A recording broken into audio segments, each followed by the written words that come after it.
Meu nome é Luane, sou docente em Sociologia e também bacharel em Biblioteconomia. Me formei aqui nessa universidade, na UERJ, em Ciências Sociais. Atualmente leciono no ensino médio regular, no curso técnico também, Administração, na Secretaria de Estado do Rio. Estou fazendo doutorado em Ciências Sociais.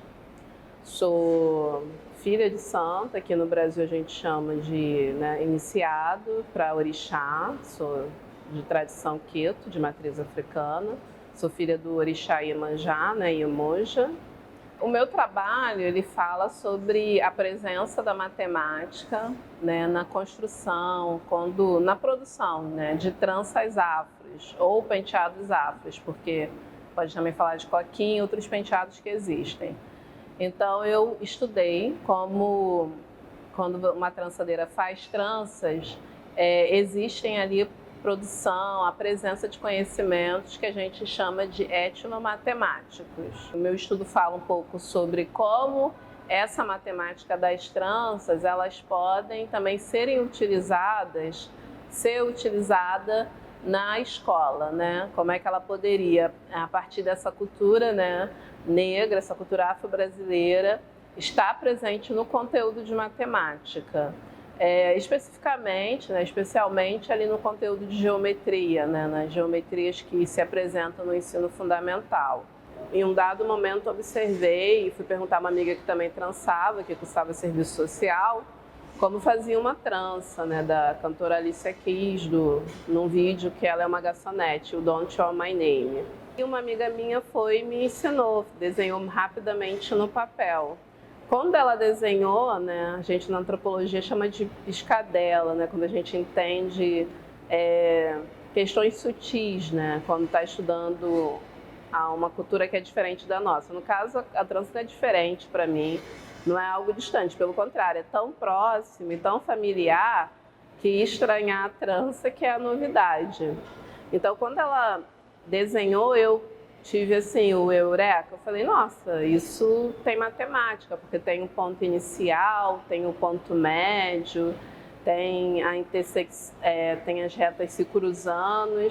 Chegando em casa eu fiquei tão surpresa que eu comecei a olhar todas as tranças na Goes, como que a gente chama com desenho, com um olhar diferenciado. E aí eu comecei a fazer comparações com conteúdos de matemática que eu havia estudado no ensino fundamental, E aí, nessa época, eu fazia estágio no programa de alfabetização e leitura, aqui da UERJ. Tinha uma técnica que o marido dela, doutor Cláudio, até professor da UF hoje, não me recordo o sobrenome, era técnico aqui também, administrativo. Aí eu comentei com ela que eu tinha descoberto que as tranças tinham situações matemáticas. E aí ela falou com o marido dela, ele foi lá no programa, que era no 11º andar, ele ficava, acho que na geografia como técnico, e aí ele subiu e falou assim, me mostra o que você está falando que é matemática. Aí eu fui, mostrei, aí ele falou, então, isso que você está falando é etnomatemática. Foi aí que eu cheguei ao programa etnomatemática, ele levou um texto para mim do De Ambrósio. A gente pode perceber a matemática das tranças, ou então a presença da matemática nas tranças. Acho que a grande questão assim, que inicia na vida das trançadeiras é a questão da beleza. E para uma trança ser bela, ela precisa de simetria, ela precisa de proporcionalidade. Isso aí já aparece ali quando o aluno estuda geometria na escola. Depois, quando vai falar das divisões das tranças, Aí eu vou sair desse conteúdo de ensino fundamental e vou lá para o ensino médio, que no Brasil essa é a divisão um pouco. A gente estuda progressão aritmética na escola, no ensino médio, não sei como são em outros países. E aí a divisão das tranças, a contagem de uma trança solta, que são as tranças que você coloca e ficam soltas, muito utilizadas recentemente no Brasil, Tem todo o movimento de beleza negra novamente. Essas tranças, às vezes, quando a trançadeira ela aprende a fazer, essa trança, ela exige a noção, não a noção de PA, mas trançadeira acaba usando PA, né? Porque assim, se for pensar em cansaço, a pessoa começa trançando na frente da cabeça. Mas se for pensar em simetria, proporcionalidade, ela começa trançando por trás, a nuca. E aí, essa divisão, observando uma trançadeira falar, já depois que eu tinha entregado a minha dissertação, 5 anos depois, em 2018, eu observando uma trançadeira, ensinando como fazia 88 tranças, gastava não sei quantos sacos do material sintético jumbo, que é um cabelo que é utilizado para fazer trança sintética solta. Ela falava, primeiro você constrói 4 carreiras na primeira divisão, aí você vai construir 4 tranças, depois você vai construir 6 carreiras na segunda divisão, depois você vai fazer 6 tranças, depois você vai fazer na terceira 8, e aí ia aumentando progressivamente. Quando eu vi aquilo, eu falei, nossa, eu até comentei no site dela, eu falei, isso é uma PA, né? Aí ela falou, PA? Eu falei, progressão aritmética. Então, assim, perceba, no cotidiano, talvez a pessoa faz pensando na questão econômica, né? Para ela, a matemática está no econômico, mas vê como é que isso está tão ali arraigado que ela utiliza um conhecimento que aparece na escola para dividir, para pensar quantas tranças ela vai fazer e às vezes independente da quantidade de cabelo que a pessoa tenha. Mas para quê? Porque aí eu vou gastar, sei lá, 2 sacos de jumbão, que se chama aqui no Brasil, que vem 500 gramas. Então, assim, eu vou gastar, vai dar 88 tranças, vai dar 90 tranças, né? Mesmo que a cabeça tenha falhas, né? Porque cada cabeça de uma pessoa é diferente. Ali já aparece a PA. E como é que a PA aparece quando ela não conta a cultura, né, dos negros? Ela aparece para falar de eleição. Não estou falando que as pessoas negras não estão pensando em partido de eleição. Mas, assim, eleição é algo distante. Então, a PA aparece para falar da biologia. Nunca que uma pessoa consegue pensar PA na elaboração de uma trança, né? Então, aí você vê, isso é um conteúdo no Brasil de ensino médio. Em outro momento também, perguntando essas trançadeiras como fazia trança coração, que é uma trança em que você desenha um coração. E aí eu tenho 2 respostas, né? Eu posso usar primeiro como forma geométrica um quadrado ou um triângulo. E aí um quadrado, a trançadeira divide o cabelo no quadrado, né? Faz o desenho. Depois ela divide na diagonal esse quadrado, né? Então perceba, é todo um conhecimento que está impregnado, né? E assim, muitas trançadeiras aprendem visualmente, outras trançadeiras elas precisam desenhar para pensar como elas vão realizar aquele penteado afro. Então, o desenho também, que muitas vezes ele é rejeitado pela escola, né? E a gente sabe que os alunos que desenham, eles sabem muita matemática, né? De Ambrosio fala isso, né?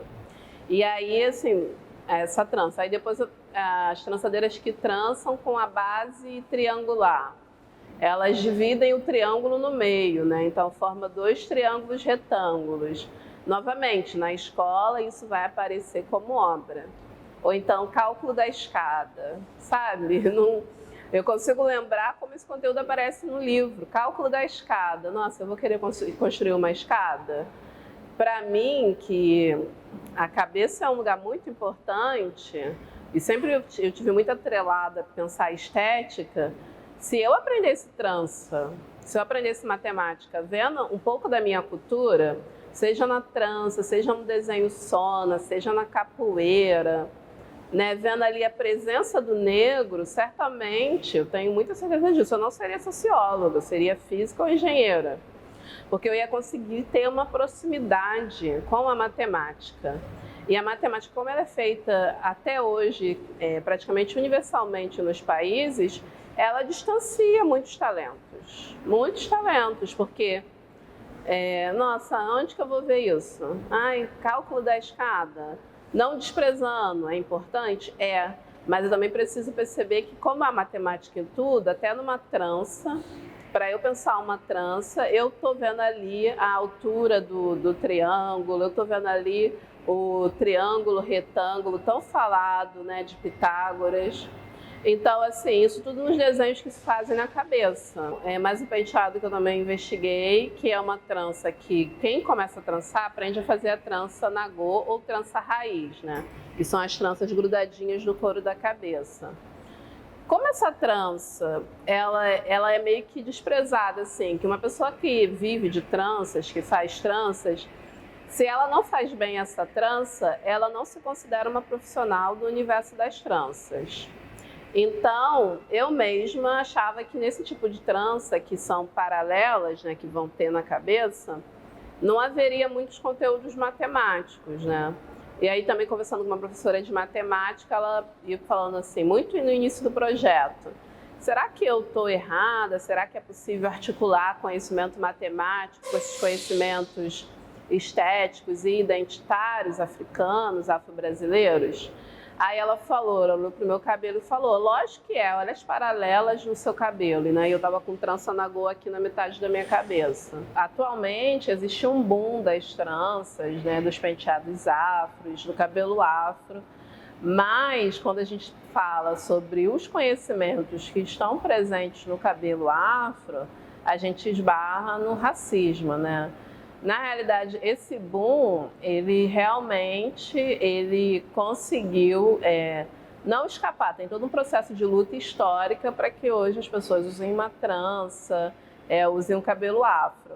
Mas quando a gente fala em estudar, para além da estética, né, para além de dizer que tem processos identitários, que a gente quer falar dos conhecimentos, seja matemático, químico, artísticos, que estão presentes nessa prática que a gente pode considerar ancestral, a gente esbarra no racismo, né? Eu mesma vou falar que em algumas instituições, nos cursos de ciências sociais, um projeto de etnomatemática das tranças não entraria, né? E não entrou, porque senão teria dado continuidade.